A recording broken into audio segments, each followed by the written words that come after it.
والنجم إذا غوى.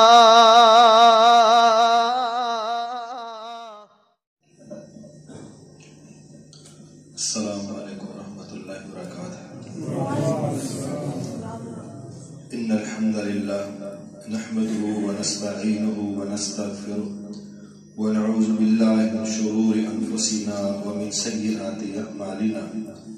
من يهده الله فلا مضل له ومن يضلل فلا هادي له.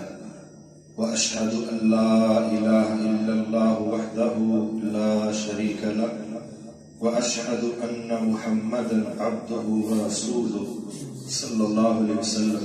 اما بعد. قال الله تعالى في كتابه المجيد: اعوذ بالله السميع العليم من الشيطان الرجيم من همزه ونفخه ونفثه. بسم الله الرحمن الرحيم. هو الذي ارسل رسوله بالهدى ودين الحق ليظهره على الدين كله وكفى بالله شهيدا. انتہائی واجب الاحترام بزرگوں اور بھائیوں، اللہ آپ سب کی زندگیوں میں خیر و برکت نازل فرمائے اور آپ جس محبت کے ساتھ اپنے گھروں کے گرم بستر چھوڑ کے اللہ کے گھر میں تشریف لائے ہیں، اللہ آپ کا آنا بیٹھنا ہمارا سننا سنانا اللہ قبول فرمائے. میں نے قرآن مجید کی ایک بڑی گہری قسم کی آیت مبارکہ آپ کے سامنے تلاوت کی ہے. اس میں اللہ رب العزت نے ایک وعدہ کیا ہے اور ایک دعویٰ کیا ہے. وہ دعویٰ کیا ہے کہ محمد صلی اللہ علیہ وسلم ذاتی طور پر انہوں نے رسالت کا رسول ہونے کا دعویٰ نہیں کیا. اللہ ہی وہ ذات ہے جس نے ان کو بطور رسول مبعوث کیا ہے. یہ ان کا پرسنل فیصلہ نہیں، اللہ تعالیٰ نے ان کو رسول بنایا ہے. دوسری چیز، اللہ کہتے ہیں ہم نے اپنے نبی کو حق اور ہدایت، یہ دونوں چیزیں بھی عطا کی.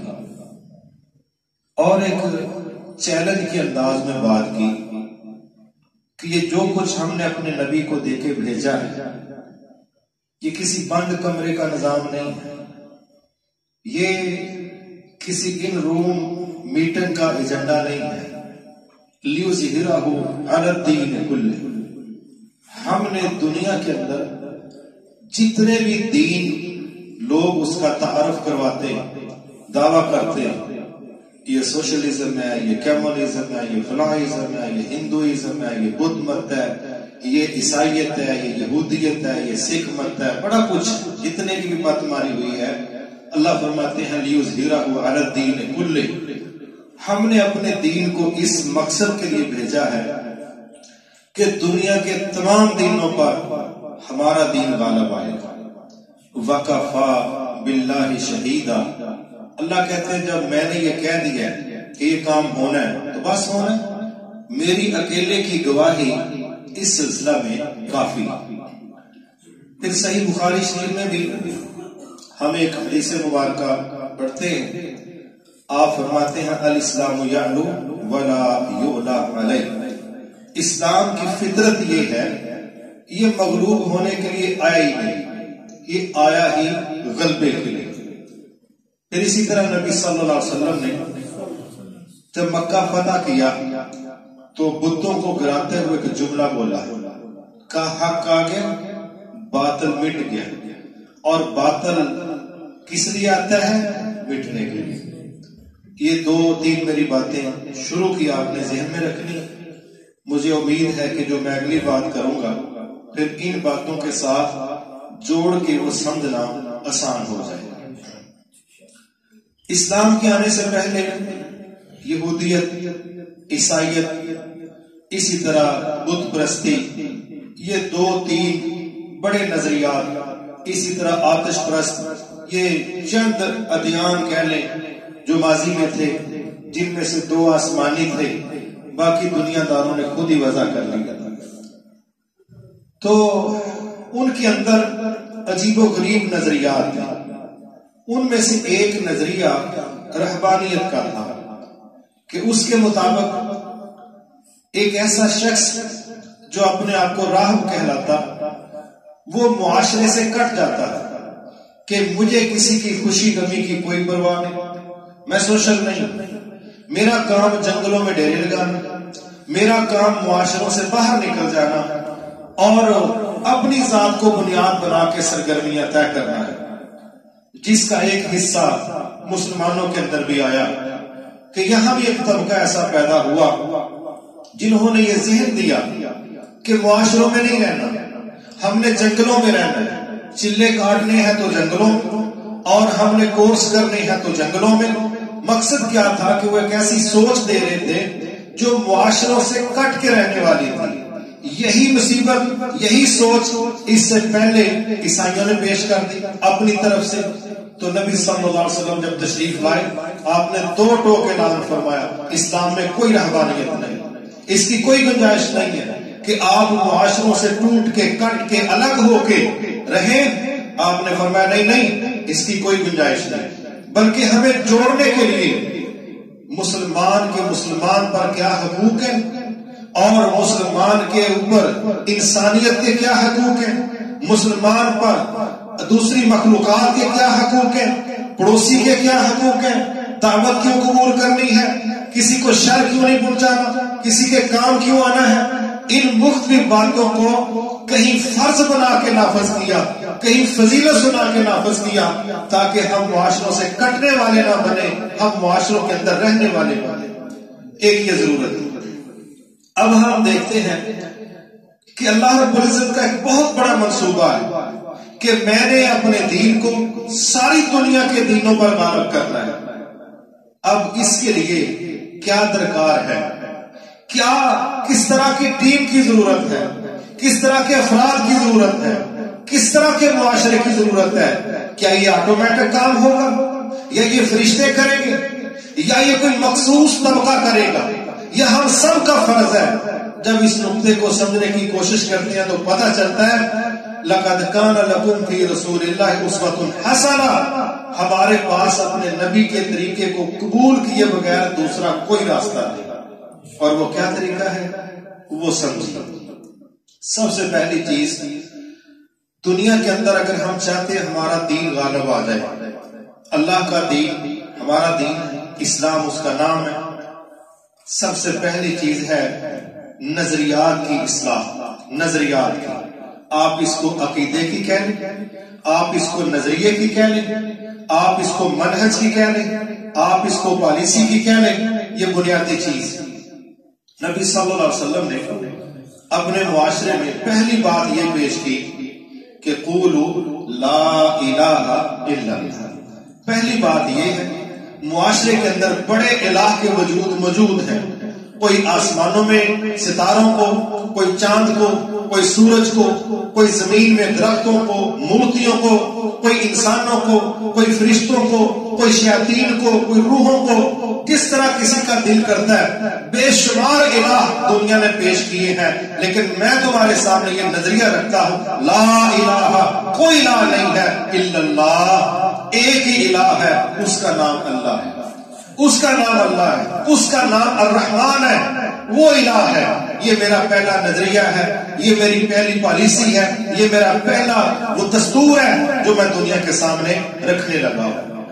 دوسری چیز، اس معاشرے کو خیر کی طرف لانے کے لیے پھر ہماری ذہن سازی کی اور کیا کیا باتیں سمجھائیں اس کو بھی سمجھنا چاہیے. اسلام کو بنیادی طور پر 4 حصوں میں ماہرین نے سمجھانے کے لیے تقسیم کیا. کتنے حصوں میں بھائی؟ 4 حصوں. پہلا حصہ ہے عقائد و نظریات کا. عقائد و نظریات، اس کو ہم کہتے ہیں ایمانیات. اس میں اللہ پر ایمان، اللہ کے فرشتوں پر ایمان، یہ نظریات ہے، یہ پریکٹس سے تعلق نہیں رکھتے، یہ سوچ ہے، یہ دل کے اندر ایک ایسا عقیدہ ہے جس کو زبان سے دل سے تسلیم کرنا ضروری ہے. اللہ پر ایمان، اللہ کے فرشتوں پر ایمان اور اللہ کے رسولوں پر ایمان اور رسولوں پر نازل ہونے والی کتابوں پر ایمان، تقدیر کے اچھے اور برے ہونے پر ایمان اور قیامت کے دن کے واقع ہونے پر ایمان۔ یہ ایمانیات ہیں۔ یہ 6 چیزیں وہ ہیں جن میں سے کوئی ایک چیز بھی مس کرنے کی اجازت نہیں۔ یہ بنیاد ہے، بنیاد ہے۔ دوسری چیز پھر پریکٹس ہے، وہ اسلام کے نام سے کہ ہمارا فرض بنتا ہے کہ ہم عقیدہ پہلے ٹھیک کریں، اس کے بعد پریکٹس دیں، مشق دیں، اور وہ کیا ہے کہ ہم گواہی دیں گے کہ اللہ کے علاوہ کوئی عبادت کے لائق نہیں اور محمد صلی اللہ علیہ وسلم وہ اللہ کے بندے اور اللہ کے رسول ہیں۔ اگلا مرحلہ 5 وقت کی نمازیں وہ ہم نے پڑھنی، رمضان المبارک کے روزے ہم نے رکھنے، کوئی صاحب نصاب ہے تو زکات دینی ہے، کوئی استطاعت رکھتا ہے تو بیت اللہ کا حج کر۔ یہ پریکٹس ہے۔ پیچھے نظریہ تھا، یہاں عمل ہے۔ 2 کام یہ ہو، اس کو ہم ایک حصے میں رکھ لینا۔ نظریات پہلا حصہ، عبادات دوسرا حصہ، تیسرا حصہ ہے اخلاقیات۔ اخلاقیات اسلام میں جتنا زور اخلاقیات پر دیا گیا ہے اتنا زور عقیدے کے بعد شاید کسی دوسری چیز پر نہیں دیا گیا۔ مگر بہت افسوس کی بات ہے کہ بڑے بڑے کمال کے عقیدے کے دعوے دار، ان کا اخلاق بھی بڑا خطرناک ہے۔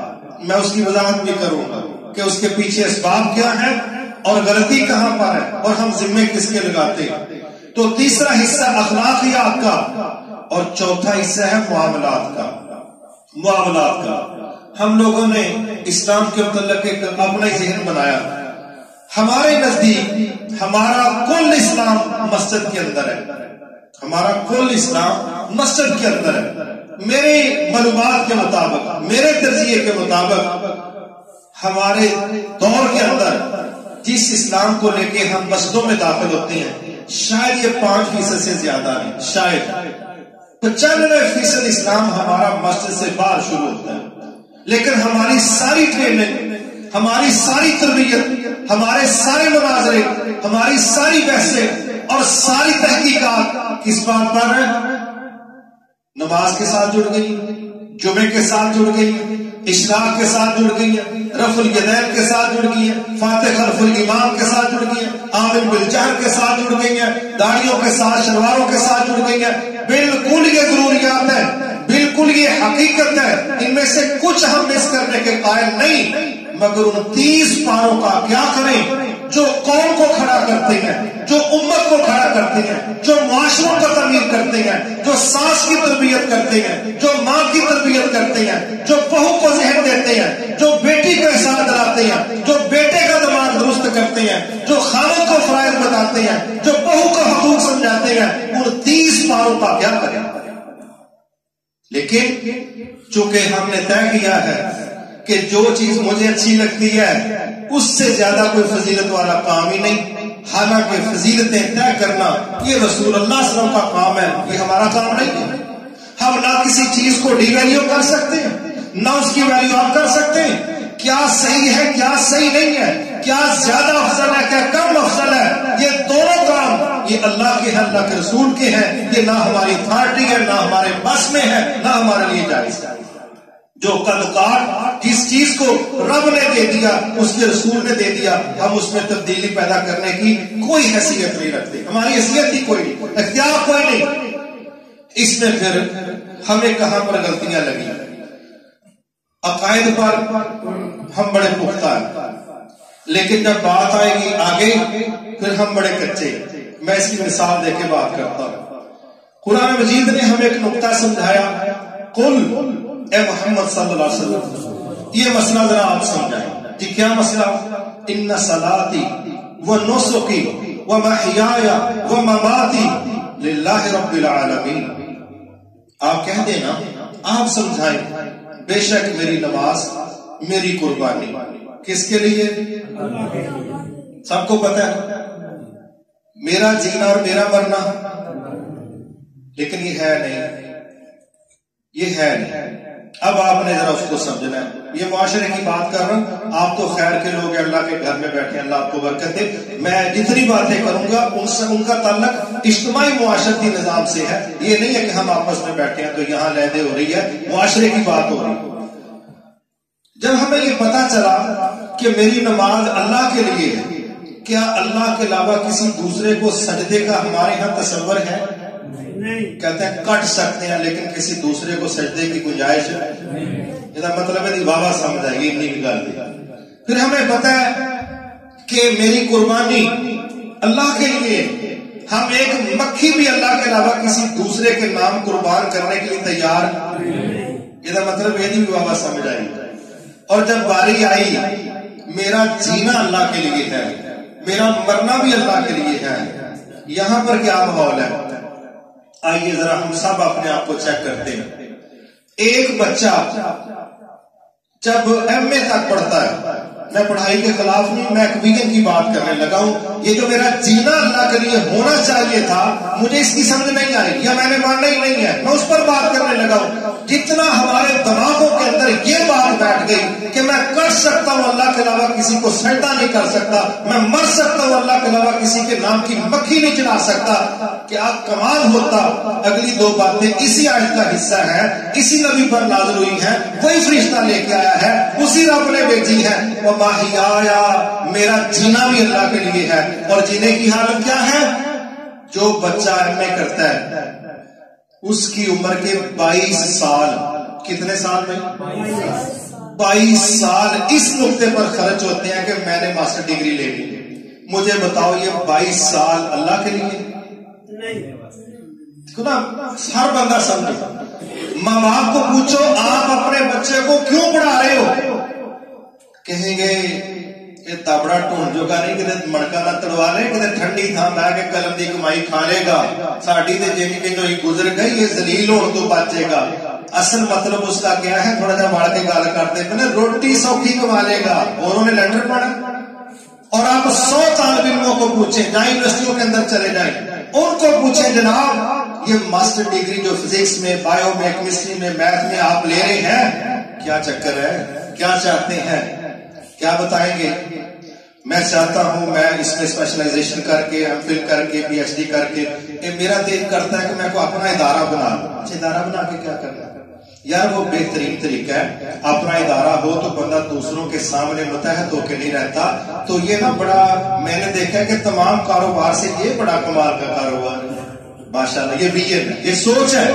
اچھا جی آپ کیوں پڑھ رہے ہیں بھائی؟ آپ کیوں اتنی زیادہ محنت کر رہے ہیں؟ یار بس میرا پروگرام بنا کہ مجھے کوئی اچھی جاب مل جائے، نہ انگریزی کے مسئلہ پھر روٹی نہ.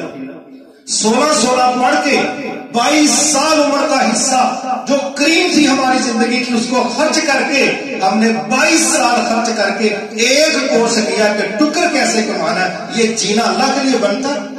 اس کے بعد اگلا شیڈول چیک کریں. اب اس کو 4 سال 5 سال نوکری تلاش کرنے میں لگ جائیں گے. دنیا کا کوئی ملک سب بچوں کو نوکری دے ہی نہیں سکتا، دنیا کا کوئی ملک.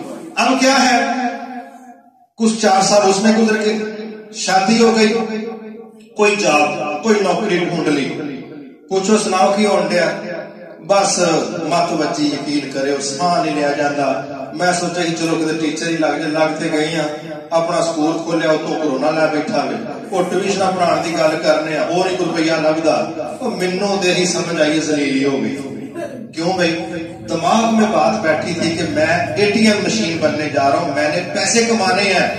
یہ جو بات ہے کہ تعلیم اس لیے کہ شعور ملے، سینسز ملے، خود اعتمادی ملے، ول پاور ملے، پتہ ہی تعلق ہی کوئی نہیں. کیریئر کاؤنسلنگ میں بات ہی نہیں ہے کہ فلاں کورس کیوں کرنا ہے، ڈاکٹر کیوں بننا ہے، دل کہہ رہا ہے یہ کمائی صحیح ہے. انجینئر کیوں بننا ہے، یہ سیزن مرتا نہیں ہے. بھائی آپ نے فلاں ڈگری کیوں لینی ہے، کہتے ہیں اس کا مستقبل روشن ہے. کیا مطلب ہے؟ اس میں پیسے آنے کی امید ہے. میرے بھائی 16 پڑھ کے اگر بندے کی سوچ صرف اتنی چھوٹی ہے کہ میں نے نوکری کے لیے لاکھوں روپے خرچ کیے اور کروائے اور اپنی زندگی کا خوبصورت ترین حصہ خرچ کیا، تو روٹی تو مزدور بھی کما رہا ہے، تو بڑا کمار کر رہے. اور بھائی ہم بھی جب کالج پڑھتے تھے نا تو ہمیں یہی بات سمجھائی جاتی تھی کالج میں کہ صحیح پڑھ لو، جاب اچھی مل جائے گی، مکان اپنا بن جائے گا، گاڑی لے لو گے، فلاں ہو جائے گا. تو یہی سوچتے تھے. جب ہم گئے ان کے پاس جن کی یونیورسٹی بڑی زبردست ہے، وہ بٹھاتے زمین پر ہیں، سوچ آسمانوں کے برابر ہوتی ہے، چلتے زمین پر ہے، فیل کمال کا ہوتا ہے. ہم بیٹھے گھاس میں ہوتے تھے، اللہ کی قسم بات پوری زمین کی کرتے تھے، پورے گلوب کی بات کرتے تھے. ہمارا استاد کہتا تھا او اللہ کے بندو تم روٹی کے لیے نہیں بنے، روٹی تمہارے لیے بنی ہے. اللہ نے قرآن میں کہا، ساری دنیا کا تذکرہ کر کے کہا سخر لکم، یہ کیا سورج، کیا چاند، کیا ستارے، کیا زمین، صحرا، سمندر، جنگل، سب کچھ تیری خدمت میں ہم نے لگا دیا، لیکن تو الا لیعبدون، تو ہمارے لیے، باقی سب کچھ تیرے لیے. شروع میں بات سمجھ میں نہیں آئی، کوئی معرفت کی بات لگتی ہے. یہ انہوں نے ہمیں سمجھا دیا ہے کہ بھئی روٹی تمہارے لیے بنی ہے، تم روٹی کے لیے نہیں بنے. کوئی سمجھ نہیں آتی تھی، اوپر سے گزرتی تھی. کیوں بھائی 20 سال روپیے کی روٹی پر ہوئی تھی تو پھر اتنی جلدی تو بات سمجھ میں نہیں آنی تھی. بہرحال میرے بھائیو، تحدیث نعمت کے طور پر کہنے لگا ہوں کہ جب ہم پھر اس فیلڈ میں اترے، اللہ کی قسم روٹی پیچھے پیچھے اور ہم آگے آگے. واللہ ہمارے ساتھ لوگوں کی ناراضگی کی یہ وجہ ہے کہ ہمارے پاس کھانا کیوں نہیں کھایا، ہمارے پاس چائے کیوں نہیں پی. یہ جو آپ کو ہماری شیپ سے عجیب و غریب نظر آتی ہے نا، اور یہ جو یورک ایسڈ کے مسئلے نظر آتے ہیں، کھا بکرا دوائی لائی دی گئی، تو روٹی تو پیچھے کھچڑ ہو رہی ہے، روٹی کا تو مسئلہ ہی کوئی نہیں ہے. اور جب ہم نے یہ بات سوچ لی کہ بھئی ہم وہ کام کریں جو ہمارے رب نے کہا ہے، اور جو رب کے ذمہ ہے وہ کرے گا، اللہ کی قسم رب سے بڑھ کے اپنے وعدے پورے کرنے والا کوئی بھی نہیں. لیکن افسوس، ہم نے پھر اپنے رب کو لیا صرف سجدے کے لیے، ہم نے اپنے رب کو سسٹموں کے لحاظ سے لیا ہی نہیں، ہم نے اپنے رب کو نظاموں کے لحاظ سے سمجھا ہی نہیں. ہمیں تو یہی پتا تھا کہ اس سے مدد مانگنی ہے، اس کے علاوہ کسی سے مدد نہیں، اور رب سے یاری لگاؤ، بڑا کچھ اللہ تعالیٰ دیتا ہے، بڑا کچھ. تو میں نے ایک مثال دی کہ 22 سال عمر کا حصہ اور کورس ہے روٹی کمانے کا، جو مرضی اس کا نام رکھو، ادھر سے آؤ ادھر سے آؤ، بات ادھر ہی جانی ہے. ہمارا ایک بھائی رمضان میں کہیں درس دینے گیا، تو ایک ہی بزرگ بیٹھے تھے اعتکاف میں سائڈ پہ خیمہ سا لگا کے. تو اس نے دیکھا کہ شکلوں دینا مجاد لگتا ہے، تو اس نے کہا کہ لڑکے نے کہا میں نے درس دینا. بزرگ کے دے کے کہتے ہیں دل ہے جا جو دی گل نہیں دے کری. تو لڑکے نے کہا چلو پھر درس تو دینا ہی ہے، باقی بھی 30 پارے پڑھیں، کوئی بات کرتے ہیں. وہ بزرگ اپنے خیمے میں جا کے بیٹھ گیا. تو وہ لڑکا کہتا ہے میں نے درس شروع کیا، ابھی 5 منٹ ہوئے، میں نے ایک آیت پڑھی، اس میں تھوڑا سا ٹچ تھا. تو بزرگ نا وہ تھوڑا سا پردہ سائڈ پہ کر کے نا اپنے حجرے کا کہتے ہیں تو چلا ہولی ہولی ادھر ہی. تو یہ جتنا مرضی پڑھ لے، جتنے مرضی کورس کر لے، یہ امریکہ والوں دی ہون، انگلینڈ والوں دی ہون، گل روٹی دی مسئلہ ٹکر کا اور یہ ویژن نہیں ہے، یہ سوچ نہیں ہے، یہ ڈیوٹی نہیں ہے، یہ مقصد حیات نہیں ہے، یہ ضرورت ہے. تو ضرورتوں کو مقصد بنانے والوں کا جینا اللہ کے لیے ہو ہی نہیں سکتا، ہو ہی نہیں سکتا. وہ مماتی، یا اللہ میں وعدہ کرتا ہوں میری موت بھی تیرے لیے ہے. کنے کنے جڑے اللہ کے کام کرتے ہیں دنیا تو جاندے ہیں.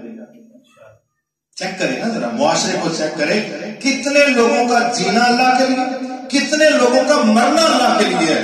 اللہ شہادتیں قبول فرمائے وہ 3 نوجوان جو آپ کے گاؤں کے ہیں، اور اللہ تعالیٰ حفاظتیں فرمائے لوگوں کی جو اللہ کے رستے میں کھڑے ہیں.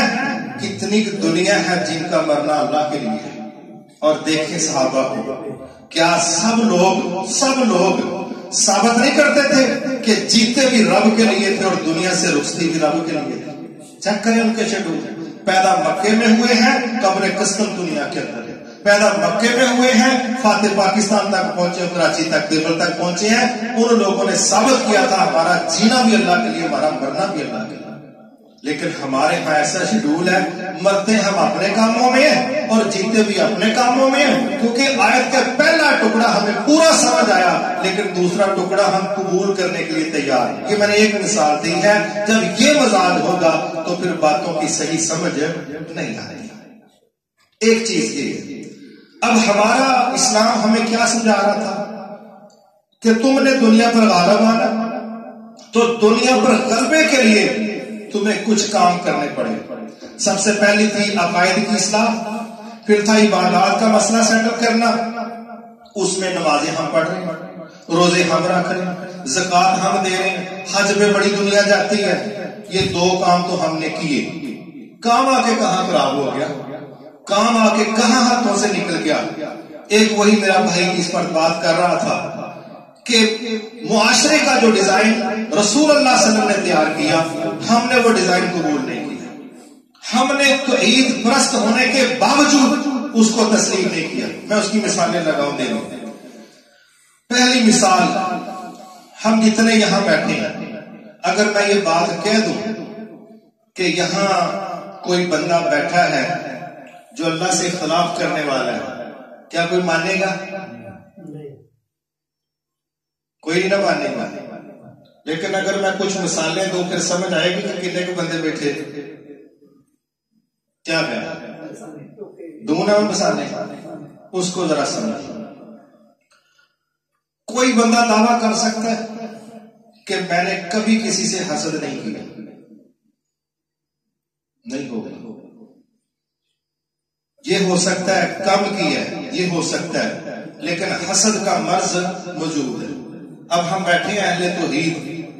اسلم بھائی نے بڑی خوبصورت نظر پڑی کہ اللہ کا ہم پر احسان ہے کہ اللہ نے ہمیں توحید والا بنایا. بالکل اس کا احسان ہے، لیکن جن پر احسان ہوا ہے ان کو اس احسان کو سمجھنا بھی تو چاہیے کہ نہیں. اب آئیں، حسد موجود ہے، اس کا تو انکار نہیں. نعمتیں کون تقسیم کرتا ہے؟ شک تو نہیں. ان الحمد والنعمت لک، حج پر کہتے ہیں نا. پھر ہم ہر نماز کے بعد ایک جملہ بولتے ہیں، اللہم لا مانع لما اعطیت ولا معطی لما منعت. یا اللہ جو تو دینا چاہے کوئی روک نہیں سکتا، جو تو روک لے کوئی دے ہے کیتا. پھر حسد کیوں ہے؟ پھر حسد کیوں ہے؟ ہم اللہ کی تقسیم پر مطمئن نہیں. میں بڑی کھلی سی بات کر رہا ہوں. ہم رب کی تقسیم پر راضی.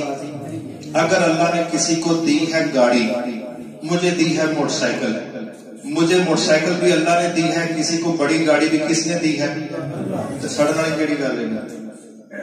سڑنے کیا ہو؟ اندر آگ لگی ہے، منہ نہیں بول سکتے، مشرا پانے. اندر سے ہم کیا کہنا چاہ رہے ہیں؟ رب دا فیصلہ صحیح ہے. آئے ایک اور کھول کے بتاؤں. بندے کی شکل ہو گزارے کی، بیٹھا ہو 3-4 کروڑ کی گاڑی میں. ہم پھر ساتھ والے کو اشارہ کرتے ہیں، بندہ ویخ گڈی ویخ، کہتے ہیں کہ نہیں؟ یہ رب سے اتفاق ہے کہ اختلاف ہے؟ ماشاء اللہ نظرہ ساڑی الٹرا ساؤنڈ پورا کر دیا، ٹھیک ہے. کہہ دی بیوی ذرا منہ متھے لگ دی، بندہ بچارا گزارے دا، وہ بھی یہی نال ضرور کہنا ہوتا ہے کہ جوڑی سمانت ہی بڑی ہے. یہ اتفاق ہے کہ اختلاف ہے؟ ہنسنے والی بات نہیں، بڑی خطرناک بات ہے. جوڑیاں کون بناتا ہے؟ غلط بنا دیا. کیوں پھر ہم نے یہ تنقید کی؟ کیا وے ہاں رب نے دیتی ہے بھائی حساب لا لے. کدا لا لے؟ دین والا. یہ تنقید ہے کہ نہیں؟ یہ رب سے متفق ہونے کی دلیل ہے کہ مختلف ہونے کی دلیل؟ میرے بھائی پتہ پہلا قتل ہوا اس دنیا کے اندر کس وجہ سے ہوا تھا؟ کئی لوگ تو کہتے ہیں عورت کی وجہ سے ہوا. عورت کا اس میں کوئی قصور نہیں، وہ قتل حسد کی وجہ سے ہوا. اور جب کہا گیا کہ یار قربانی دو، جس کی قربانی اللہ قبول کر لے اس کے حق میں فیصلہ جائے، تو قربانی اللہ نے کی چھوٹے کی قبول. بڑے نے چونکہ تسلیم نہیں کیا رب کا فیصلہ، اس نے تسلیم، کتنا بڑا نقصان نکلا. بھائی قتل کر دیا. فیصلہ تسلیم نہ کرنے کا نتیجہ کہ اس نے بھائی کو قتل کیا. آپ نے فرما دیا کہ اب جتنے قتل ہوں گے 100% برابر کا کس کو نتیجہ پہنچے گا؟ اس کو پہنچے گا. میرے بھائی ہم مان جائیں ہمارا حسد اگر موجود ہے تو صاف بات ہے ہم رب کی تقسیم سے راضی نہیں ہیں، اور ہماری اوقات ہے کہ ہم رب کی تقسیم پر اعتراض کریں. ہے ہماری اوقات؟ رسول اللہ صلی اللہ علیہ وسلم تشریف فرمایا، صحیح بخاری شریف کی حدیث ہے. ایک بندہ آیا، اس نے بڑے سیدھے لفظوں میں کہا اعدلوا یا محمد، اے محمد صلی اللہ علیہ وسلم انصاف کریں، عدل کریں۔ آپ نے کہا اگر اس زمین پر میں عدل نہیں کروں گا تو کون عدل کرے گا؟ اس نے کہا کہ آپ نے چونکہ ہمیں نہیں دیا، کچھ لوگوں کو مال دیا، تو آپ نے بے انصافی کی۔ اس بندے نے جب نبی کے فیصلے پر اعتراض کیا تو بڑے صحیح بخاری شریف رسول اللہ نے فرمایا اس بندے کی نسل سے ایسے لوگ پیدا ہوں گے کہ دین ان کے حلق سے نیچے رہے گا، وہ قرآن بھی پڑھیں گے، بڑا کچھ کریں گے، مگر ان کے اندر سے دین اس طرح نکل جائے گا جس طرح تیر شکار کے اندر سے نکلتا ہے کہ کوئی اثرات اس پر نہیں ہوتے، خون کے، بریڈنگ کے، چربی کے، بالکل صاف ہو کے نکل جاتا ہے۔ کہا اگر میرے دور میں یہ لوگ مل کے تو میں ان کو عاد اور سمود کی طرح قتل کروں گا۔ نبی کے فیصلے پر اعتراض کرنے والا اور اس کے اوپر آپ کا یہ رد عمل، اور ہم بڑے آرام کے ساتھ کہہ دیں رب دی مرضی ہے نا، بندہ دیکھ تے چیز دیکھ، نعمت دیکھ، بندہ دیکھ۔ ہماری اوقات ہے کہ ہم رب کے فیصلوں پر تنقید کریں، اور ہمارا معاشرہ کرتا ہے کہ نہیں کرتا؟ یا تو کرے نا، پھر تو بندہ کہ یہ مرض ہی نہیں ہے۔ اس طرح ہم غصے میں نہیں کہتے کوئی کرونا شرونا نہیں، کہہ دیتے ہیں نا بھئی اگر تنقید ہو رہی ہے تو مرض موجود ہے۔ اور یہ جو ہم ہر نماز کے بعد پڑھتے ہیں، جو تو مجھے دینا چاہے، کسی کو دینا چاہے، اگر تو کسی کو دینا چاہے تو میرا حسد روکنے کا باعث ہے، برا ہی پڑھنا ہے، برا ہی پڑھنا ہے، لیکن جو اپنے کسی کو دینا میری سازش روک نہیں سکتی، میری چگلی روک نہیں سکتی، میری غیبت روک نہیں سکتی، میرا پروپیگنڈا روک نہیں سکتا۔ رب جس کو تو نے جو دینا ہے ساری دنیا مل جائے روک نہیں سکتی، اور جس کو تو نے نہیں دینا وہ چلاکیاں کرے، ہوشیاری دکھائے، تیزیاں دکھائے، تیز کام کرے، جو مرضی کرے، جس سے تو نے روک لینا ساری دنیا مل جائے اسے دے نہیں سکتی۔ یہ عقیدہ ہے نا نہیں ہمارا؟ تو پھر حسد کرنا ہمارا بنتا ہے؟ آؤ پھر اگر ہم چاہتے ہیں کہ ہم اللہ کے دین کے غلبے کا کام کریں تو ہمارا فرض ہے کہ ہم اپنے رب کی تقسیم سے راضی ہو جائیں، ہم اپنے رب کی تقسیم سے راضی ہو جائیں۔ جب ہم اپنے رب کی تقسیم سے راضی ہوں گے، حدیث کے لفظ ہیں جو اللہ کی تقسیم پر راضی ہوتا ہے اللہ اس سے راضی ہو جاتا ہے۔ کام بڑا مشکل ہے، کام بڑا مشکل ہے، لیکن آخر ہے تو قابل عمل، ناقابل عمل تو نہیں ہے۔ ایک چیز یہ آگے آ جائے، نبی صلی اللہ علیہ وسلم پر جو اسلام نازل ہوا وہ چاہتا تھا ہم اکٹھے رہیں، ہمارے دل جڑے، ہم ایک دوسرے کے قریب رہیں۔ ہمیں جب یہ بات کہی گئی مسلمان کے مسلمان پر 6 حقوق ہیں ایک حدیث کے اندر، ان میں سے کیا تھا؟ اللہ اکبر، وہ دعوت دے تو قبول کرو، وہ نصیحت مانگے تو اس کو نصیحت کرو، حتیٰ کہ کہا اس کو چھین کا ہے وہ الحمدللہ کہے، تم یرحمک اللہ کہو، وہ بیمار ہو تو تم پتہ لینے جاؤ، وہ فوت ہو جائے تو جنازے پر جاؤ۔ یہ معاشرہ جوڑنے کی کوشش ہے تو کھیرنے کی کوشش ہے۔ ہمارا رد عمل دیکھیں کیا ہے، ماشاءاللہ آپ توحید والے بھی ہیں، دعوت بھی ہم چاہتے ہیں پھیلے، لیکن ہم چاہتے ہیں دعوت ڈنڈے دے اتنے بن کے نا جہاں کہنے کو قبول کر دو کہ نہیں کر دے۔ آئے پھر میں اس کی مثال بھی دینے لگا۔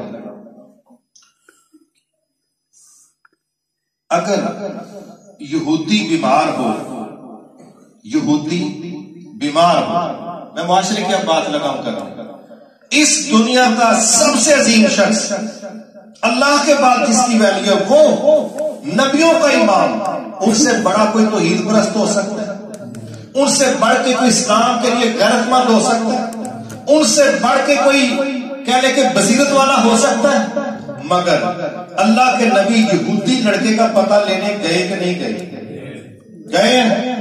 ہمارے معاشرے میں کیا ہے؟ او فلانا بیمار ہے، اچھا دعا کرو کہ تینوں رب چک لے، جتنا مشرک دا عقیدہ ہے نا، اگر وہ اج مر جائے نا بس اس تو بعد پورے محلے جو توحید و سنت پھیل جائے گی۔ ماشاءاللہ اے پلاننگ ہون نہیں۔ اللہ کے نبی یہودی کا پتہ لینے جا رہے ہیں اور ہم سوچ رہے ہیں کہ اللہ کرے بندہ مر جائے۔ کیوں مرے؟ کیونکہ اہاں تے کرنا کوئی نہیں، تے اسلام آٹومیٹکلی پرا نو جائے گا، تے چلو جب بندہ وچوں سائڈ تے ہوئے تے اسلام پھیل جائے گا، اہاں دیکھتے پرا جانا کوئی نہیں۔ اگر نبی یہودی کی تیمارداری کر سکتا ہے، کیا ہم کسی دوسرے مسلک والے کی تیمارداری نہیں کر سکتے؟ لیکن ہمارے ہاں اس کا رواج نہیں ہے۔ ہم کہتے ہیں مشرک کا پتہ نہیں ہے، فلانے کا پتا لئیے کیوں تو عید پرست ماشاءاللہ نبی کو نعوذ باللہ ساڑھے تو گھٹ تو عید سی ساڑھے چ غیرت بھی ود ہے تو عید بھی ود ہے معلومات بھی ود نے تقوی بھی ود ہے اس لیے اسی نہیں کسی کا پتا لین جا سکتے جہاں ساڈے نظریے تنیو مکان مرد اج مر جائے اور جس پر اسلام نازل ہوا ہے وہ یہودی کا پتہ لینے جا رہے ہیں. آپ کی ذات ہمارے لیے نمونہ ہے کہ نہیں ہے؟ تو کیا خیال ہے پھر ہم یہ تفریق ختم کر دیں کہ جو اللہ کے نبی کا نام لیتا ہے انشاءاللہ ہم نے بیماری میں اس کا پتہ لینا ہے بنتا ہے نا. اگر کریں گے تو دعوت پھیلے گی ورنہ بھائی اور اپنے جمنے جڑے 9 مہینے بعد آ جائے 2 سال بعد آ جائے سیدھی جی بات. ہم نے دیکھا بعض لوگ نا میٹنگوں میں بڑے بڑے لوگ ہم نے دیکھے کیا کہتے ہیں کھڑے ہو کے 32 سال ہو گئے نے اپنے پنڈ چ میں کلا ہی موحد ہاں. یہ خوبی ہے کہ خامی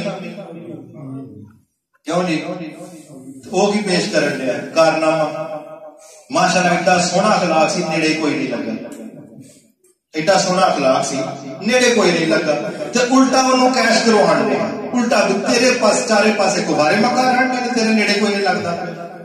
کوئی ہے ہمارے رویے نہ گھروں کو جی رلتا ہے نہ باہروں کو جی رلتا ہے اور ہم کیا کس دعوے پر کھڑے ہیں.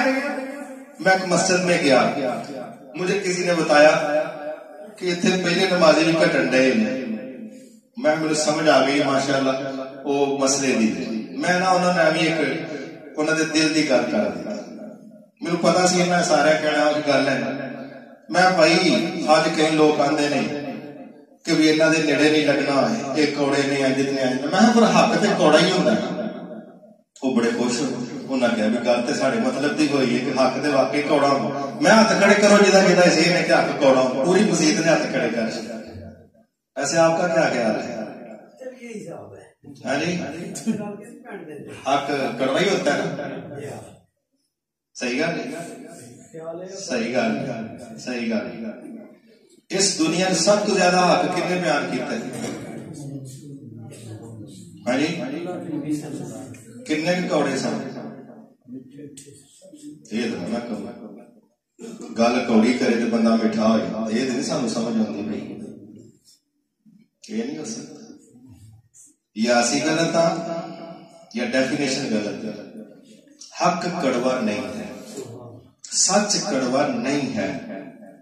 حدیث میں صرف اتنے لفظ آئے ہیں سچ بولو اگرچہ کڑوا لگے بعض اوقات کڑوا لگتا ہے ہر دفعہ حق سچ کڑوا کڑواہٹ ہمارے لہجوں میں ہے. میرے لفظ یاد رکھنا کڑواہٹ ہمارے لہجوں میں ہے ہمارے لفظوں میں ہے ہمارے مزاجوں میں ہے ہماری طبیعت میں ہے ہمارے خون کے اندر کڑواہٹ ہے. واللہ یہ حق کڑوا نہیں ہے کیونکہ سب سے زیادہ حق بیان کیا ہے رسول اللہ صلی اللہ علیہ وسلم نے اور دنیا نے چھپ کے بھی سنا ہے. کڑوا ہوتا تو چھپ چھپ کے سنتے انہوں نے پھر جب اس کو قبول کیا تو اس کا ایسا ذائقہ محسوس کیا کہ جانیں دے دی ہیں لیکن اس کو چھوڑنے کے لیے تیار نہیں ہوئے. وہ کوڑی گوڑی تے چینی لا کے بچے نو دینے ہاں بھی اندر کھل کے اندر کیونکہ وہ نگلنے کو بڑے لوگ بھی تیار کوڑی گوڑی منہ پا کے ہمیں سر ماری جاتے ہیں پانی کا گھٹ لا کے بھی کس طرح تھلے جائے کیونکہ اس کو کوئی زبان پر رکھنے کے لیے تیار ہے. قرآن سب سے بڑا حق ہے کہ نہیں؟ غصہ نہ کرو میٹھا کہ کوڑا پھر کوئی چیزاں دی صلاح کر لیں حق کوڑا نہیں. هو الذی ارسل رسولہ بالہدی ودین الحق. حق اللہ نے نازل کیا ہے حق قرآن ہے حق حدیث ہے. یہ سنے تو سواد آتا ہے یہ پڑھے تو مزہ آتا ہے اور اس پر عمل کریں گے تو نجات ملے گی. یہ کڑوی چیزیں نہیں ہیں بھائی. مہربانی کریں ہم اپنے آپ کو چینج کریں ہم اپنی مزاج کی تلخی دین کے کندھے پر رکھ کے چلا کے اپنے آپ کو تسکین نہ دیں. کڑواہٹ اپنی ہے اور نام ہم نے اسلام کا لگا دیا ہے. ہمیں اپنی رویوں کی اصلاح کرنی ہے انشاءاللہ حق کڑوا نہیں ہے. میری اسیسمنٹ ہے باقی آپ بہتر سمجھ سکتے ہیں. ایک چیز دوسری چیز اس کا حصہ ہے کہ رسول اللہ صلی اللہ علیہ وسلم نے کفار کو کھانے پیش کیے بھائی. آپ نے قریش کو دعوت دی کھانا بھی کھلایا اور اپنے دین کا پیغام بھی سنایا. اب دیکھیں نا کوئی جلسہ ہو تو بڑے ماشاءاللہ بڑے بڑے اچھے لوگ بھی ایک لائن ڈھونڈتے ہیں کہ نہیں؟ اور جدو لائن نہ لبے آدھے انہوں کا ٹھیکا جا جلسہ ہونا اتنے کی لین جانا تھی جن مرضی چاہتے درس دو تو وہ آدھے نہ تو پہلے پوچھا چوراں والوں نہ بعد چ پوچھا جلسہ کہاں تھوڑا. اور رسول اللہ صلی اللہ علیہ وسلم نے کھانوں پر بڑی توجہ دلائی. میرے بھائی کھانے صرف ہمارے مسلک کے لوگ کھائیں تو ثواب ہوگا یا کوئی دوجا بھی بندہ کھائے تو ٹھیک ہے ہوں نا بھائی بھی ساڈا کھانا بھائی مخصوص کمیونٹی واسطے. جے ساڈے کھانے چ 4 چول چڑی چک جائے کوئی اگر لب جائے گا کیوں نہیں کر سکتا سامنے آتے کڑ دے پیچھے پہ گئے. قرآن و حدیث کے مطابق ہم فصل لگائیں درخت لگائیں. اگر ہماری فصل سے کوئی پرندہ ہماری بغیر اجازت کے بھی کوئی دانہ چوک کے جائے گا اللہ کے نبی کہتے ہیں تمہارے کھاتے میں اللہ نیکی لکھے گا. یار ایک انسان چڑی تو نہیں مارا. تھوڑا سا ویلیوز کو سمجھیں. ایک حقوق ہے مسلمان کے مسلمان پر, ایک حقوق ہے انسانیت کے.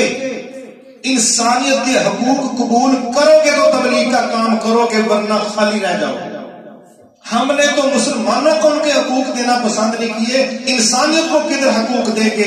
اگر اس دنیا کے اندر ہمارے نبی کے بقول ایک کتے کو پانی پلا کے جنت کی ملکیت مل سکتی ہے, کیا بندے کو پانی پلا کے یہ ملکیت نہیں مل سکتی؟ ہم جب رحم دلی کی بات کریں, جب توبہ کی بات کریں, جب قبولیت کی بات کریں تو ہم کہتے ہیں کہ فحشا عورت نے کتے کو پانی پلایا اور اللہ نے اس کو بخش دیا. یہ بالکل صحیح حدیث ہے. اور ایک جگہ مرد کا تذکرہ ہے. اگر کتے پر رحم کھانے کا اجر مل سکتا ہے, انسان پر رحم کھانے کا اجر ملے گا کہ نہیں ملے گا؟ ملے گا. ہم نے تھرپارکر میں جب کام کیا وہاں بہت بڑی تعداد ہندوؤں کی ہے, تقریباً لاکھوں کے اندر ہندو ہیں. جب ہم نے وہاں کھانے دیے اور واٹر پروجیکٹ کے تحت تقریباً 2700 کے قریب نل کے کنویں وغیرہ کھدوائے. سینکڑوں ہندو اللہ کی توفیق سے اسلام قبول کر گئے, سینکڑوں ہندو. لیکن اس کے پیچھے کیا تھا؟ ہم صرف درس نہیں دیتے تھے, پہلے کھانے کھلاتے تھے, لاکھوں روپے کے نل کے ٹیوبویل لگوا کے دیے, اس کے بعد درس دیے تو اللہ تعالیٰ نے کئی لوگوں کے دلوں میں وہ خیر داخل کر دی. میرے بھائی یہ بھی ہمیں اپنے نبی سے پتا چلا ہے کہ ہمارے نبی صلی اللہ علیہ وسلم غیر مسلموں کو بھی کھانے کھلاتے تھے. یہ ہے سوشل ایکٹیویٹی. جب آپ خدمت کریں گے تو صرف انسانیت بنیاد ہوگی, صرف انسانیت, کوئی دوسری اس میں بنیاد. جو بندہ تکلیف میں ہے وہ عیسائی ہے, وہ ہندو ہے, وہ سکھ ہے, وہ مسلمان ہے. جو بھوک ہے, جو تکلیف کے اندر ہے, ہمارا فرض ہے بغیر کسی مذہب کی تخصیص کے ہم اس بندے کی بھوک مٹائیں گے. یہ اسلام کا مزاج ہے. اگر ہم یہ سمجھیں کہ بھئی کوئی بہت توحید پرست ہو تو اسے کھلا دو, دوسرا بھوکا مرتا مر جائے, ہے ہی چوڑا, ہے ہی مشرک, پہلے یہ نہیں ہے او دا روڑا او دے رب نالے. یقیناً جنہیں اسلام قبول نہیں کیتا وہ جنت نہیں جائے گا. لیکن ہم سے پوچھ گچھ الگ ہونی ہے. ہم اس غلط فہمی میں نہ رہیں کہ اس کو رب نے بخشنا نہیں اس لیے کہ وہ اسلام قبول نہیں کرتا. یہ بالکل قاعدہ حق ہے. لیکن اگر وہ ہمارے سامنے تکلیف کے اندر ہے, بھوک میں ہے, حقدار ہے, تو پھر اس کی مدد کرنا, اس کی عزت کرنا, اس کو کھانا کھلانا, یہ بطور اعلیٰ مسلمان ہونے کے ناطے ہمارے اوپر واجب ہے. کیونکہ یہ بات حق ہے کہ تمام مخلوقات میں سب سے عزت والی مخلوق انسان ہے, اس میں تو کوئی شک نہیں. تو اگر کتے اور بلی پر اس کے حقوق بیان کیا رسول اللہ صلی اللہ علیہ وسلم, اونٹ کے حقوق بھی اللہ کے نبی نے صحیح حدیثوں میں بیان کیے, باقاعدہ بیان کیے. کب سفر کروانا, کتنا لوڈ ان پر رکھنا ہے. یہ لفظ ہے حدیث کے کہ ایک اونٹ آپ کے سامنے آیا, اس کا مالک پاس تھا, آپ نے کہا تیرا اونٹ شکایت کر رہا ہے کہ تو اس کی خوراک کا خیال رکھتا نہیں اور کام اس سے زیادہ لیتا ہے. یہ لفظ حدیث کے اندر ہے. رسول اللہ صلی اللہ علیہ وسلم کا معجزہ کہہ لیں کہ آپ باڈی لینگویج سمجھتے تھے یا آپ کو جس طرح بتایا گیا. ایک جگہ آپ نے فرمایا ایک عورت کو جہنم میں صرف اس لیے عذاب ہو رہا تھا, اس نے ایک رکھی ہوئی تھی بلی, اور اس بلی کو اس نے باندھ کے رکھا تھا، خود کھانا دیا نہیں، رسی اس کی کھولی نہیں تاکہ وہ خود جا کے کھا لیتی، تو اس نے باندھ کے رکھا، وہ بھوک سے مر گئی، اسی کی غفلت کی وجہ سے آپ نے فرمایا اس کو جہنم کا عذاب چکنا پڑا۔ اگر ایک بلی پر ڈیوٹی نہ دینے کے نتیجے میں ایک عورت جہنم کا کہ اس کی سزا چکھ سکتی ہے، کیا ایک انسان تکلیف کے اندر ہو اور ہم کہیں اس کا تماشا دیکھو، کیا ہمارے بری ہونے کی کوئی وجہ نظر آتی ہے؟ مسلم شریف کی حدیث ہے، اللہ تعالیٰ فرمائیں گے، حدیث قدسی ہے، اے میرے بندے میں بیمار تھا، میرا پتہ کیوں نہیں لیا؟ میں بھوکا تھا، مجھے کھانا کیوں نہیں کھلایا؟ میں پیاسا تھا، مجھے پانی کیوں نہیں پلایا؟ بندہ کہے گا یا اللہ یہ تو آپ کے متعلق چیزیں ہی نہیں ہیں۔ تو پھر اللہ کہیں گے فلاں بندہ بیمار تھا، اگر تو اس کی تیمارداری کرتا، بعض روایتوں میں اس کا ترجمہ کیا گیا تو مجھے وہاں پاتا، بعض روایتوں میں کہا گیا کہ اگر تو فلاں کو کھانا کھلاتا گویا مجھے کھلاتا۔ مقصد کیا تھا؟ آرڈر تو میرا تھا نا، حکم تو میں نے دیا تھا نا، تو اگر تو اس کا عمل میرا ہوتا تو تو نے میری بات مان لی تھی، مسئلہ بندے کا تھوڑا ہے۔ میرے بھائی، ہمارے رب نے، ہمارے نبی نے سوشلی ہمیں اکٹھا کیا، اس میں دلوں کی صفائی بہت زیادہ ضروری ہے۔ اگر دل صاف نہ ہو تو ایک خطرناک بات بتاؤں، دل صاف نہ ہو، ہم نے اپنی آنکھوں سے چیزیں دیکھی، نماز میں کھڑا ہونے کا وقت آ گیا تو بندہ دیکھتا ہے اچھا ادھر ایک کھلوتا ہے، ادھروں جا کے تجھے بس ایک کھلو جائے۔ جب دل نہ جڑے تو پاؤں بھی نہیں جڑتے۔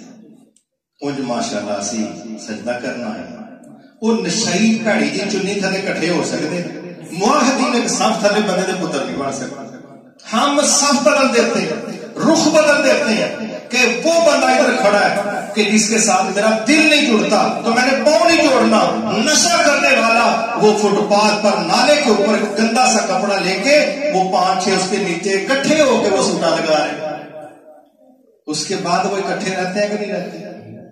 ایک نشئی جب مہینے 2 کے اندر 8-10 لوگوں کو نشے پر لگا لیتا ہے، میرا خیال ادھر کم از کم BA کرنا چاہیے نا کہ بندے کا ذرا کوالیفکیشن ہو جائے۔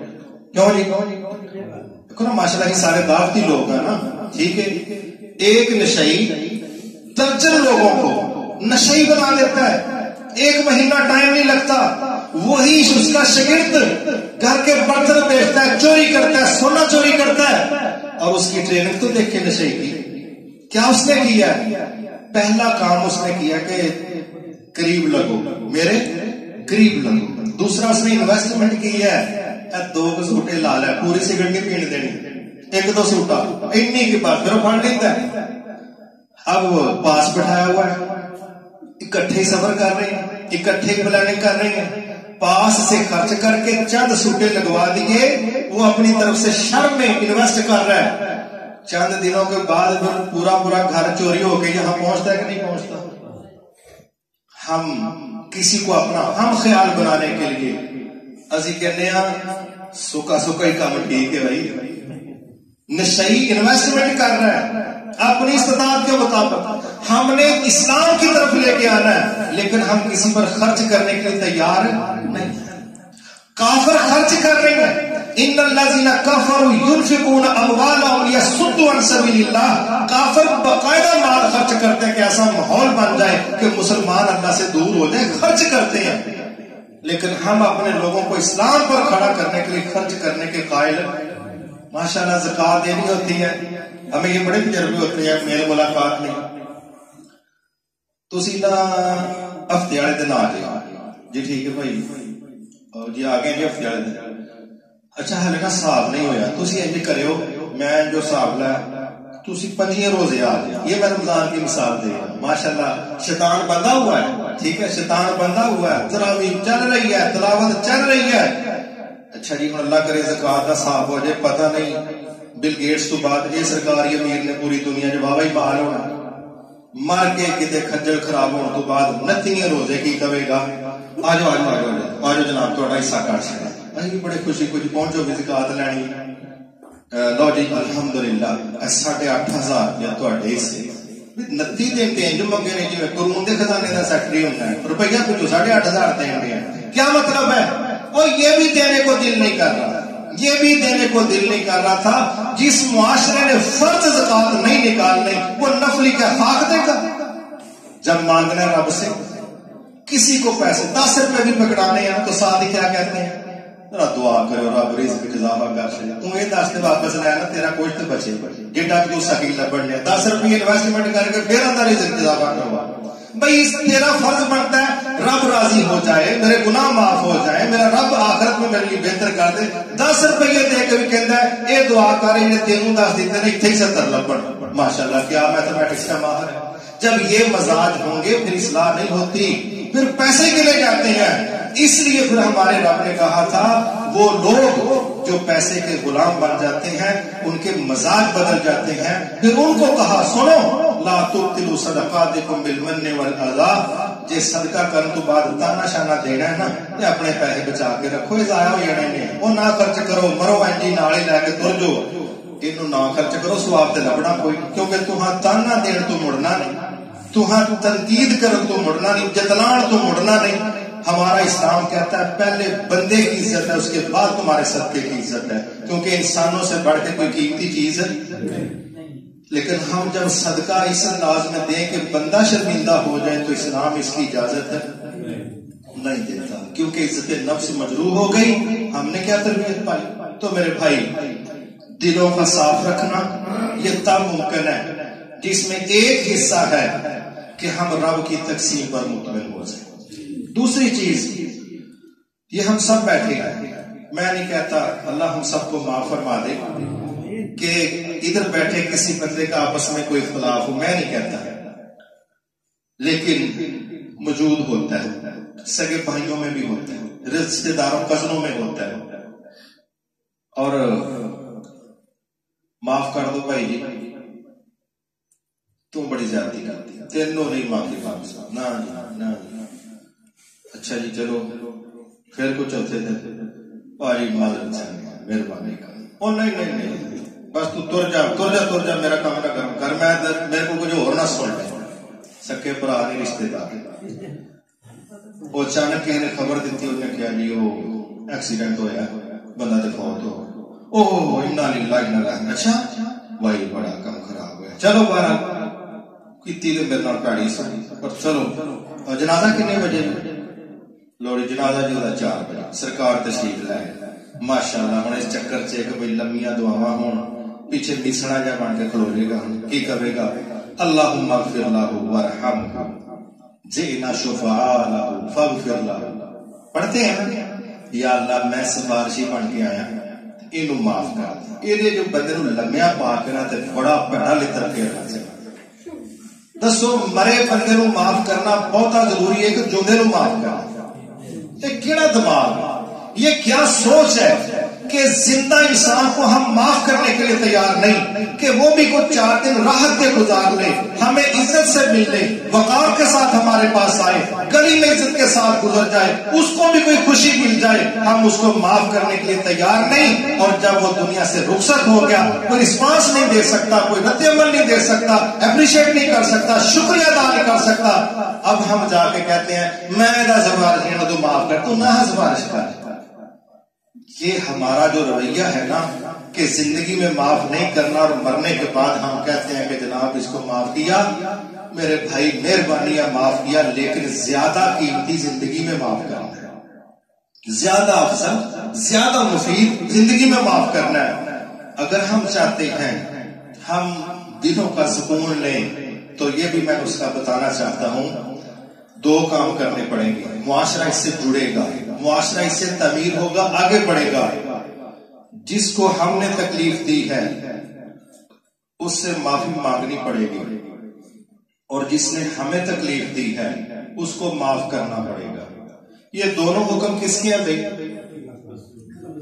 یہ دونوں حکم معاف کرنا اور معافی مانگنا یہ اسلام کے اصول ہیں معاف کرنے میں سمجھ لیں اللہ فرماتے ہیں والکاظمین الغیظ والعافین عن الناس واللہ یحب المحسنین جو غصہ پی جاتے ہیں پینے کی دلیل ہے کہ معاف کرتے ہیں اور معاف کرنے والے محسنین ہیں اور اللہ کہتا ہے میں صاف اعلان کرتا ہوں کہ میں اسے محبت کرتا ہوں اگر کسی کو معاف کر کے رب کی محبت مل جائے تو اکڑنا ہی ٹھیک ہے کہ معاف کرنا ٹھیک ہے جس کو رب کی محبت کی ضرورت ہے وہ معاف کر دے گا تے جن نے بھڑے چمڑے وانگو آکڑیا رہنا پھر انہیں آکڑے ہی رہنا، پھر نہ انہوں اتوں محبت لبنی ہے، تے جب تھلے کو زمین چکتی تو ٹکر کے دوئے دی طبیعت سیٹ کر چھڑے.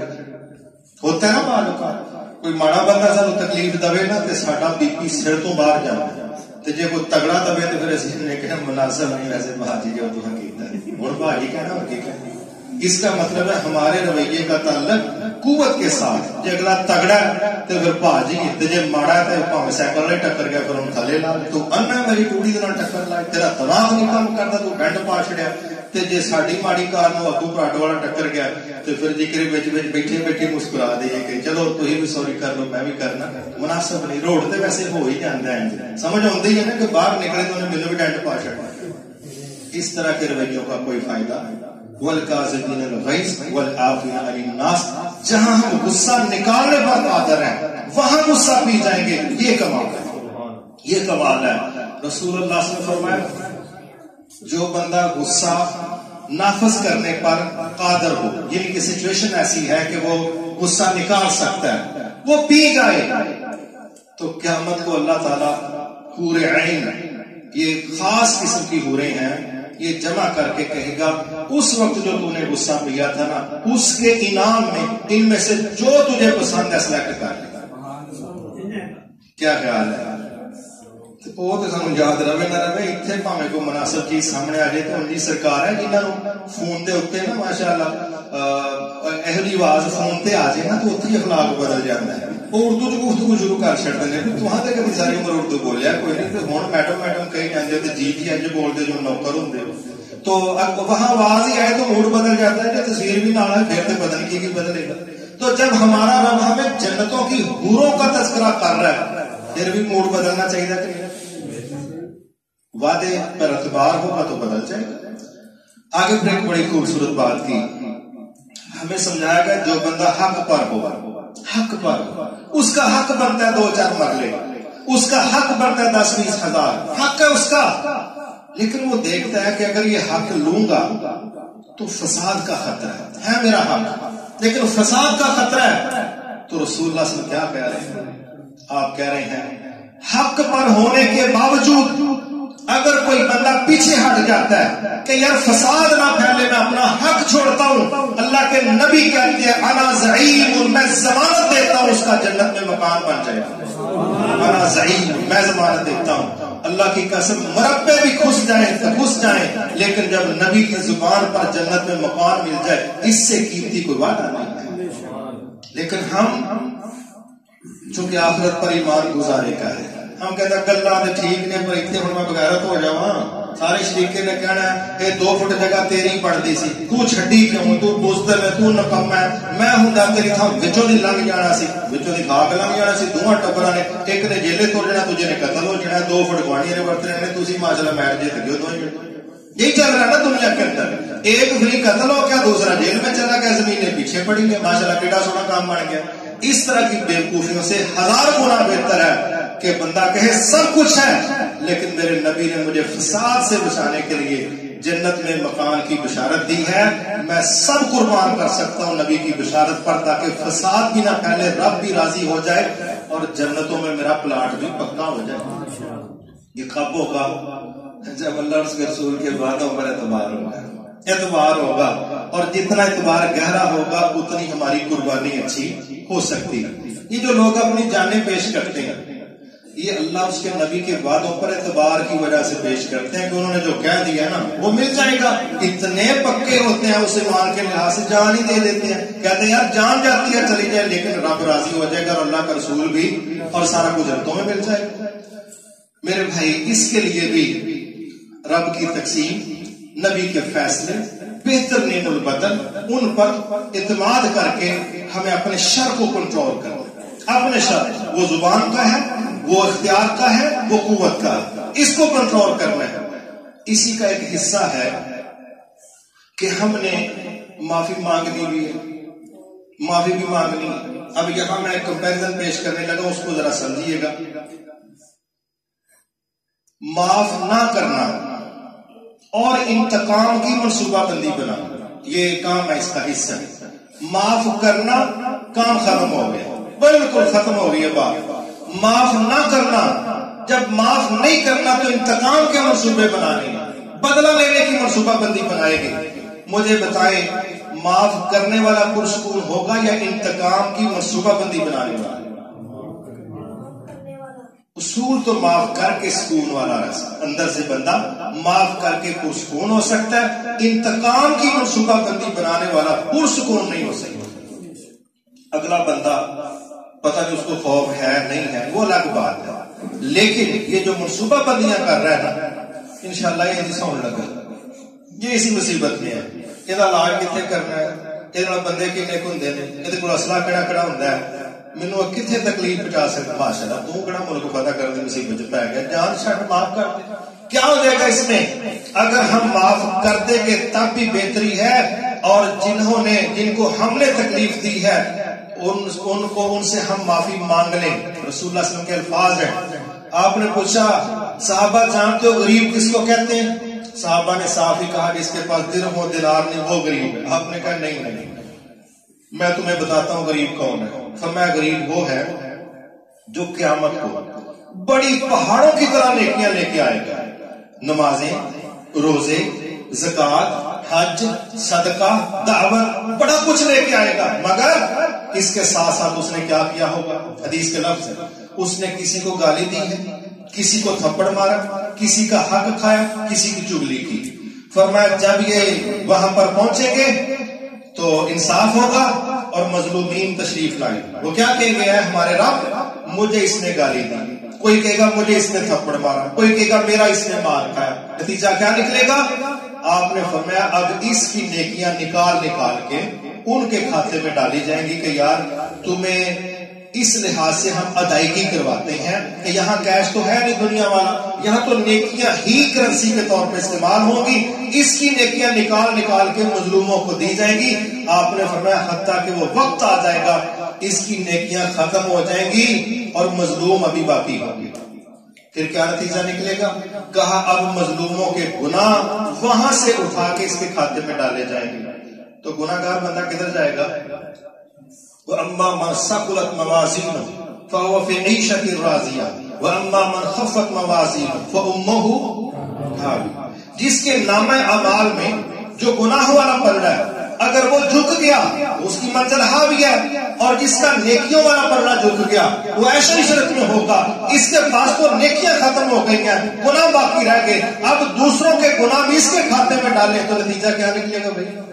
اس لیے صرف یہ نہیں ہے کہ ہم نمازیں پڑھیں، روزے رکھیں اور اس کے ساتھ دجا صاحب بھی برابر کرتے جائیے، اس کی گنجائش ہمارے لیے مناسب نہیں۔ اس لیے اگر ہم چاہتے ہیں قیامت کو ہماری نیکیاں دوسروں کو نہ دی جائیں اور دوسروں کے گناہ ہمارے کھاتے میں نہ پڑیں، ہمیں اپنی زبان بھی سنبھالنی پڑے گی، ہاتھ بھی کنٹرول کرنے پڑیں گے اور اپنی خواہشوں کو بھی لگام دینی پڑے گی، ورنہ یہ نمازوں کے ساتھ ساتھ ایسا نہ ہو انہیں نیکیاں تو انہیں پیڑے کام کہتے ہیں کام برابر ہو۔ اس لیے معاشرے کو بھی امن ملے گا، آخرت میں رب راضی ہوگا، لیکن کرنا کیا ہے؟ لوگوں کو معاف کرنا ہے، جس کو تکلیف دی اس سے آج معافی مانگنی ہے، مرنے کے بعد کوئی نہ معاف کرے ہم کیا کر لیں؟ ہم کیا کر لیں؟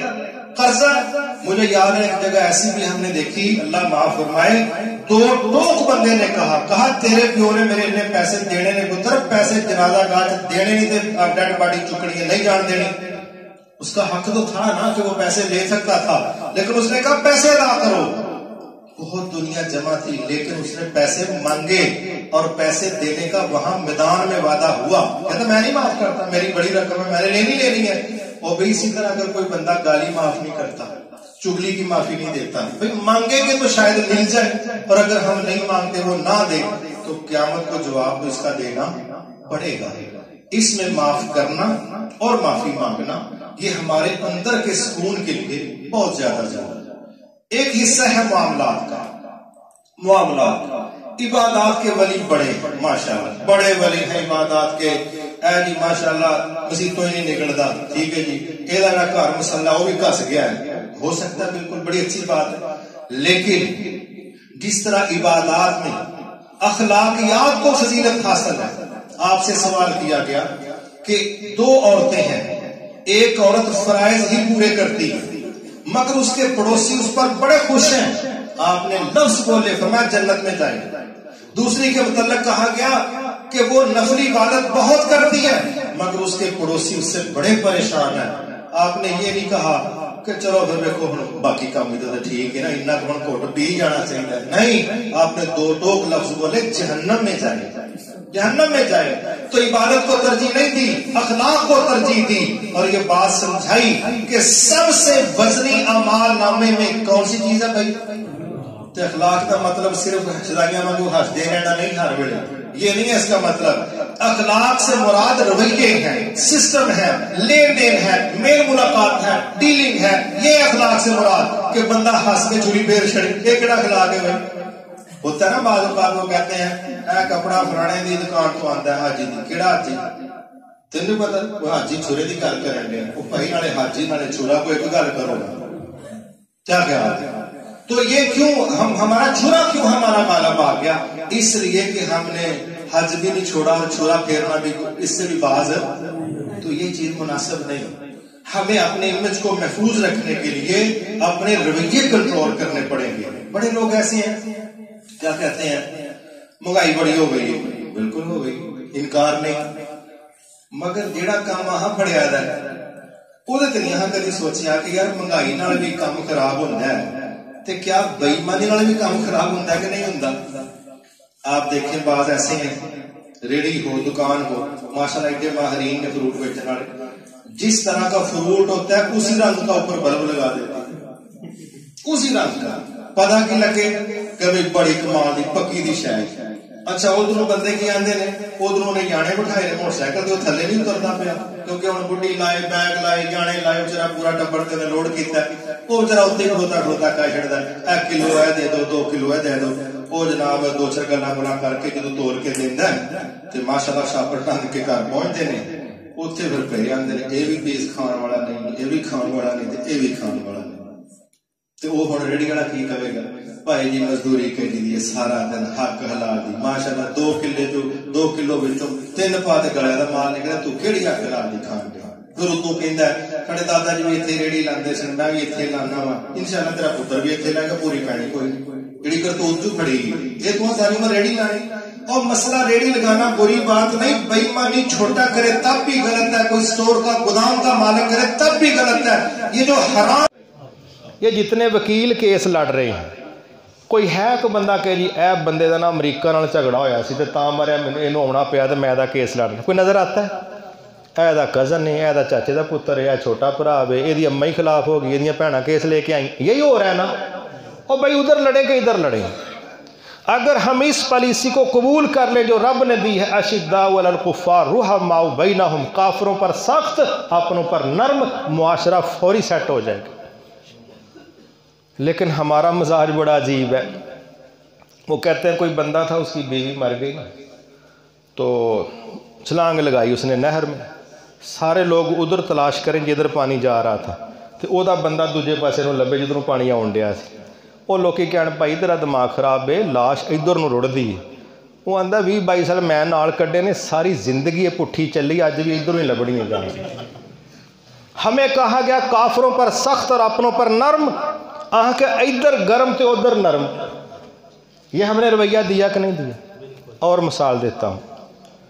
جب ہم قتل کرتے ہیں پڑوسی علاقے کا کوئی بھی قتل ہوتے ہیں کہ نہیں ہمارے معاشرے، مجھے آج تک کوئی قاتل ایسا نہیں ملا جو یہ کہے کہ میں پہلا لیا مولوی کو فتویٰ پھر میں دوں چوں علماء کو پوچھیا کہ میرا ویر ہے میں وڈ چھڑا تے جائز ہے منوں تے یہ قاتل کوئی نظر ماشاءاللہ. اتنے فیصلہ آپ ہی کرنا ہے. یہ مفتی بھی ہے، جج بھی ہے، عالم دین بھی ہے، فقیہ بھی ہے، قاتل بھی ہے، آل راؤنڈر ہے. اور جدوں کہہ دو پرلے پاسے بڑا ظلم ہون ڈیا مسلماناں تے ادھر دا بھی کوئی حساب لائیے، بڑی گل ہے. اے گل تواڈے ایک بندے نے پہلا بھی میرے نال کیتی سی کشمیر دی تے میں کوئی 6 علماء نو پوچھیا تے سب نے مینوں کہا رام ہوتے مرنا ہی اللہ دے بندے جماعتاں پیسے چک کے کھا کھو جاندیاں نہیں تے اے تے جائز ہی نہیں. اچھا ادھر جانا ہے تو علماء نو پوچھن ڈیا، ادھر بندہ مارنا تے کسی نو بھی نہیں پوچھدا پیا. ادھر بھی پوچھنا بنتا کہ نہیں بنتا؟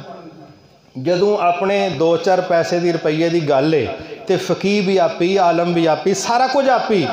ہن جدوں پتہ لگا نا بھی حق تے جائز تھاں تے جان دینی ہے تے پھر علماء بھی وہ لبدا علماء کرام گھٹ نے تے علماء کرائم بہتے نے انہوں نے پتہ ہے کہ بھائی نہ ہی جانے ہیں تو نہ ہاں کہ انہوں جان دی ترغیب دینی ہے جے ہاں کہہ دیتا جائز ہے انہوں نے کہنا پھر کٹھے ہی چل رہے ہیں تو انہیں کہنا پھر تیری صلاح نہیں جان دی پھر یہ نتیجہ نکلنا ہے وہ بھی کیا کہہ دیتے ہیں اتنے اعتراضات پیش کرتے ہیں اتنے اعتراضات کہ بندہ کہتا ہے اچھا شکر ہے جناب تہاڈی رہنمائی دی ورنہ میں کفر دی موتے مرن تو بچ گیا ورنہ میں تے گیا ہے دائرہ اسلام تو وہ بھی خوش ہوندا ہے شکر ہے میرے ذریعے کو بندہ بچ گیا یہ طریقہ درست نہیں ادھر بندہ مارنا ہے مسلمانوں کا تو کوئی فتویٰ نہیں کوئی سوال نہیں کسی عالم سے مشاورت نہیں جب کافروں سے ٹکرانا ہے تو مشاورت کی باتیں ہوتی ہیں تاکہ جان چھوٹ جائے دلوں کے راز اللہ جانتا ہے اللہ نے فرمایا جتنے لوگ اس میدان سے فرار کی باتیں کرتے ہیں والنجم إذا غوى